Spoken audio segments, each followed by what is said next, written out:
तो आप सभी को राधे राधे। कैसे हैं आप सभी लोग? आप सभी लोगों को आज नवरात्रियों की हार्दिक शुभकामनाएं। तो दोस्तों, अब नवरात्रि चल रही हैं और मैं कल ब्लॉग नहीं बना पाई, लेकिन मैं आज बना रही हूँ। तो आज दूसरा नवरात्रि है और तीसरा भी कह सकते हैं, क्योंकि 2 और 3 एक हो रही है। आज की ही गणगौर भी आज भी है।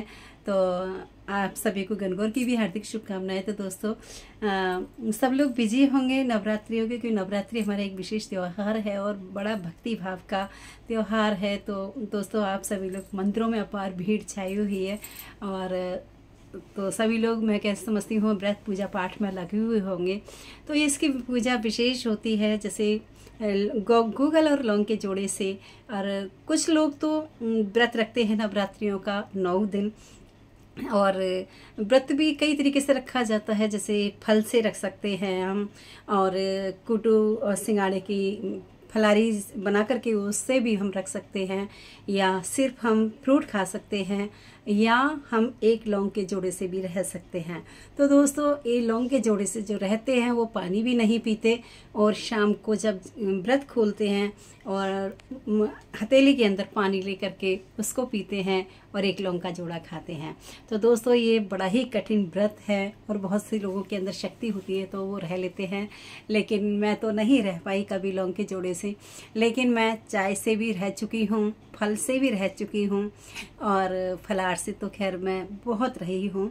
और नवरात्रियों का, क्योंकि माता रानी जो है बहुत ही दयालु है और बहुत ही अच्छी है, तो अगर हम मन से और भाव से पूजा करते हैं माता रानी की, तो वो बहुत जल्दी प्रार्थना स्वीकार करती हैं और सुनती हैं। तो हम शाम को एक समय इसका फलाहार व्रत खोलते हैं, लेकिन इसमें आजकल के लोगों को में शक्ति नहीं है, क्योंकि आजकल खाने पीने ऐसे हुए हैं कि हर इंसान से व्रत नहीं रखा जाता। तो हम इसको दिन में 2 बार भी खा सकते हैं, फ्रूट भी खा सकते हैं, जूस भी ले सकते हैं। दोस्तों, अब ऐसा नहीं है कि हम एक ही बार, क्योंकि शरीर के हिसाब से ही व्रत रखा जाता है, पूजा की जाती है। जितनी शरीर के अंदर सामर्थ्य हो उतना ही हमें व्रत पूजा पाठ करना चाहिए, क्योंकि भगवान कभी नहीं कहते कि अपने शरीर को कष्ट दे करके आप पूजा पाठ करें और या मेरे लिए भूखा रहें।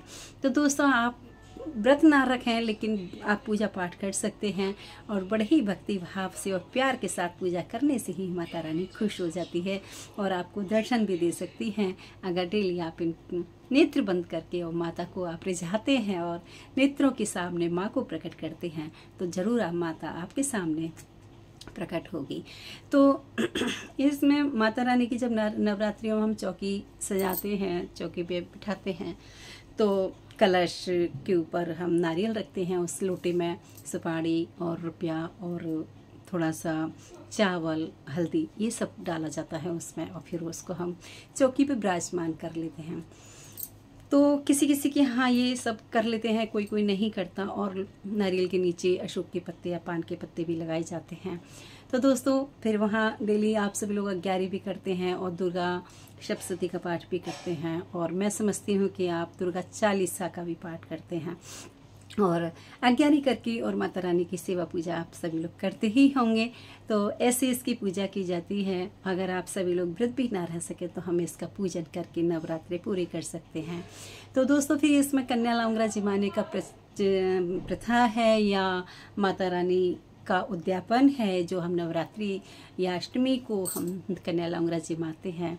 तो दोस्तों, एक कन्या को लेकर के हम उसका पूजन करें और उसके चरण धोएं एक थाली में जल और रोली के साथ में, और फिर उस जल को अपने घर में छिड़कें और माता रानी को चुंदर ही उड़ाएं, उसका टीका करें। उसको एक दुर्गा माँ समझ के हम उसका पूजन करते हैं, तो माता रानी बहुत जल्दी खुश होती हैं।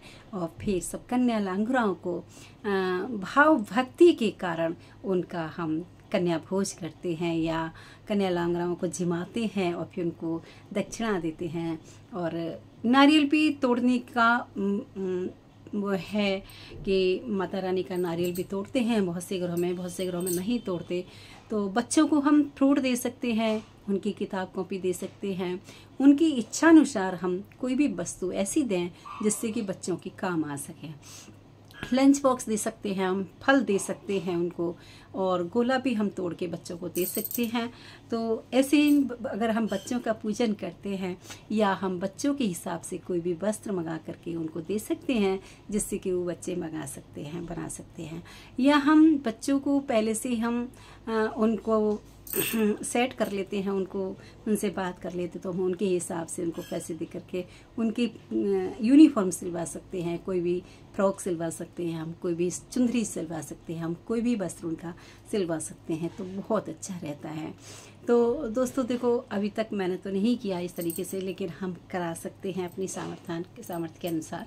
और कन्या लांगरा का पूजन बहुत विशेष होता है, और मैं समझती हूँ कि जब भी माता रानी कभी सपने में दिखती हैं, तो ज़रूर कोई ना कोई हमसे ऐसी भूल हुई होती है जो कि हम सेवा नहीं कर पाए होते हैं, और वो अधूरी पड़ी होती है, तो हम उसमें कन्या लांगरा ज़रूर जिमा सकते हैं और उनका सेवा पूजा कर सकते हैं।